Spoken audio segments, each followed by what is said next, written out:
오늘 아침을 여는 말씀은 이사야 28장 23절에서 29절 말씀입니다. 너희는 귀를 기울여 내 목소리를 들으라. 자세히 내 말을 들으라. 파정하려고 가는 자가 어찌 쉬지 않고 갈기만 하겠느냐. 자기 땅을 개간하며 고르게만 하겠느냐. 지면을 이미 평평히 하였으면 소의 양을 뿌리며 대회 양을 뿌리며 소맥을 줄줄이 심으며 대맥을 정한 곳에 심으며 귀리를 그 가에 심지 아니하겠느냐. 이는 그의 하나님이 그에게 적당한 방법을 보이사 가르치셨음이며 소의 양은 도리깨로 떨지 아니하며 대회 양에는 수레바퀴를 굴리지 아니하고 소의 양에는 작대기로 떨고 대회 양은 막대기로 떨며 곡식은 부수는가 아니라 늘 떨기만 하지 아니하고 그것에 수레바퀴를 굴리고 그것을 말굽으로 밟게 할지라도 부수지는 아니하나니 이도 만군의 여호와로부터 난 것이라. 그의 경영은 기묘하며 지혜는 광대하니라. 아멘. 이사야 13장에서 27장이 이방인과 온 세상에 대한 경고의 말씀이 주축을 이루었다면 28장부터는 초점이 다시 이스라엘 백성에게로 옮겨집니다. 화 있을진저로 시작하는 이사야 28장은 북이스라엘 백성들을 패망의 길로 인도하고 있는 지도자들을 비판하며 북이스라엘의 멸망을 선포합니다. 이방에 대한 예언은 저주로 끝나지만 이스라엘에 대한 예언은 구원에 대한 약속을 포함하고 있기 때문에 하나님은 이 예언의 말씀을 듣는 유다 백성들이 죄에서 돌아서기를 바라셨습니다. 그래서 그들이 오직 하나님으로부터 오는 지혜를 구하고 그의 말씀에 순종할 것을 권면하고 있는 것입니다. 1절은 에브라임의 술 취한 자들의 교만한 면류관은 화 있을진저. 술에 빠진 자의 성 곧 영화로운 간같이 기름진 골짜기 꼭대기에 세운 성이여 쇠잔에 가는 꽃 같으니 화 있을진저라고 말합니다.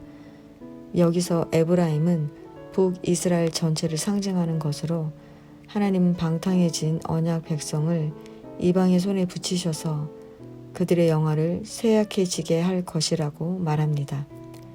쇠약해지게 한다는 것은 북이스라엘이 멸망한다는 것인데 그들이 그렇게 될 수밖에 없는 이유는 술 취한 자들, 술에 빠진 자 때문입니다.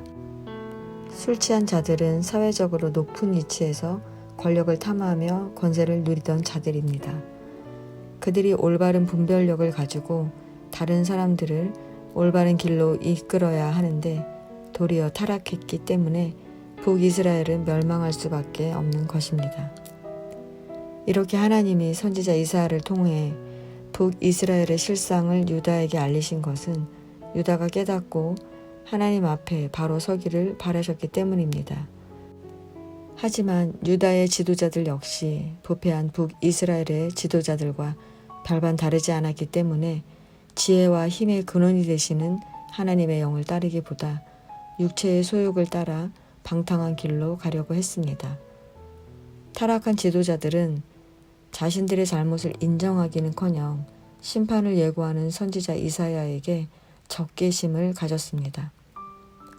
그들은 경계에 경계를 더하며 경계에 경계를 더하며 교훈에 교훈을 더하며 교훈에 교훈을 더하되 여기서도 조금 저기서도 조금 하는구나 하는도다 라며 선지자 이사야가 자신들을 무시하며 마치 어린아이에게 글자를 가르치듯 한자 한자 가르치려 든다고 생각했습니다. 이렇게 하나님의 말씀을 가르쳐야 할 사람들이 하나님의 경고를 조롱하고 하나님의 뜻을 분별하지 못했습니다. 영적으로 무감각해지면 하나님의 말씀이 선포되어도 두려움을 느끼지 못합니다.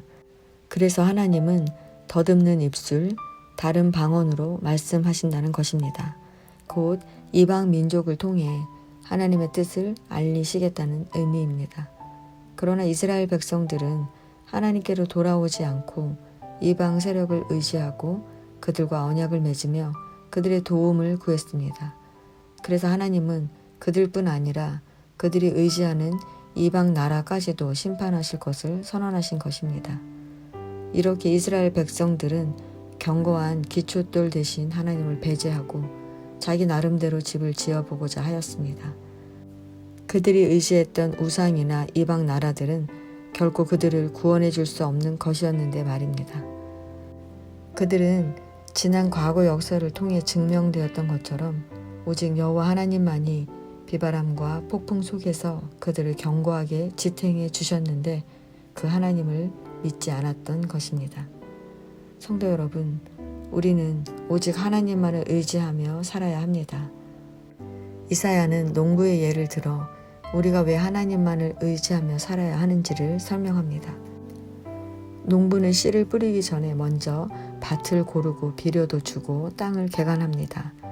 그리고 씨를 심을 때는 씨가 작은 소외양과 대외양은 많은 흙으로 덮으면 싹이 나기 힘들기 때문에 뿌리는 방법으로 씨앗을 심습니다. 소맥과 대맥은 고랑을 따라 심으며 귀리는 다른 작물 주변에 심습니다.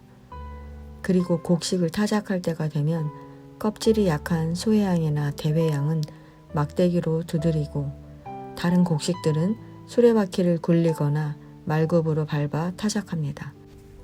농부가 각각의 씨앗에 대해 잘 알고 있기 때문에 심고 타작하는 방법을 다르게 하는 것처럼 우리 인생을 이끌어 가시는 하나님의 지혜는 놀랍습니다. 우리는 이스라엘처럼 하나님을 무시하며 자신의 권력과 이방 나라를 의지했던 어리석음과 오만함을 버리고 지혜로 우리의 인생을 이끌어 가시는 하나님을 의지하며 살아야 합니다. 오늘도 말씀으로 하루를 시작하시는 성도 여러분, 가장 적절한 때에 가장 알맞은 방법으로 우리의 인생을 이끌어 가시는 하나님을 신뢰함으로 오늘의 삶을 살아가시기 바랍니다. 그러면 하나님이 우리의 영화로운 면류관, 즉 우리를 다스리시는 왕이 되셔서 우리에게 은혜를 베풀어 주실 것입니다.